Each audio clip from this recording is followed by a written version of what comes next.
Mon nom est Laurent Durieux, je suis graphiste, illustrateur. Mon métier, c'est de faire des affiches. En gros, c'est donner aux gens l'envie de revoir des films ou d'aller les découvrir.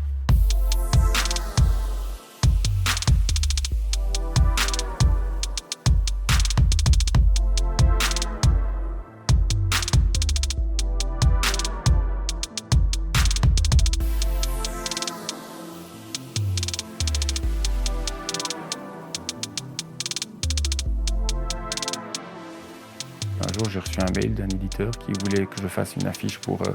c'était pas encore complètement une affiche de cinéma, mais c'était pour Charlie Brown, Christmas, un classique d'un dessin animé américain des années 60. C'est comme ça que ça a commencé. J'ai fait une affiche, puis un autre éditeur aux États-Unis est tombé sur mon travail, m'a demandé d'autres titres, et toujours axés sur le cinéma. Et c'est comme ça que ça a commencé. C'était pas du tout calculé d'ailleurs. J'avais pas comme objectif de carrière de faire des affiches de cinéma.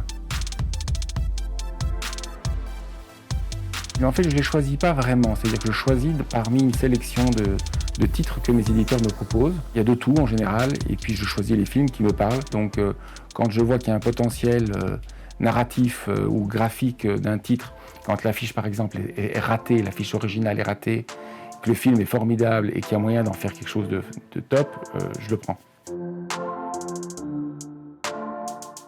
Je revisionne systématiquement tous les films, même ceux que je connais, parce que j'ai besoin d'aller voir ce que j'ai peut-être pas observé lors d'une première vision passive, on va dire. Comme je suis obligé presque de disséquer le scénario, le récit, pour pouvoir retirer tous ces éléments. Du coup, j'analyse le scénario, en fait, sans vraiment le vouloir. C'est une manière pour moi de rentrer dans l'univers du réalisateur et de comprendre pourquoi il a fait ça comme ça. Parce que moi, je sais que je vais devoir faire la même chose dans mon travail. Mais j'essaie d'avoir un regard un peu différent, où je pivote très légèrement l'objectif pour proposer quelque chose d'autre.